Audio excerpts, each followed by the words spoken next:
দর্শক বন্ধুরা, দিয়ে আমরা এখন একটা হেলিকপ্টার আঁকবো। এরকম এর উপরের অংশ এভাবে দাগ দিয়ে নিচের অংশটাকে এভাবে বাড়িয়ে বাঁকা করে দিতে হবে।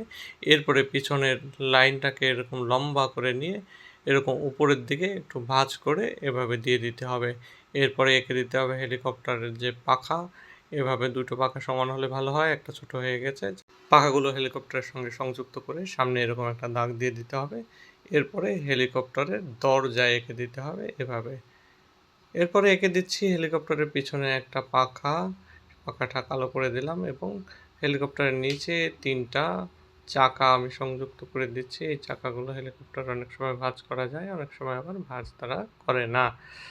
যাই হোক, এই চাকা আমি এভাবে এঁকে দিলাম। আপনারা চাকা না এঁকেও স্ট্যান্ড এঁকে দিতে পারেন। জানালা এঁকে দিলাম। এবার সুন্দর করে রং করে দিচ্ছি।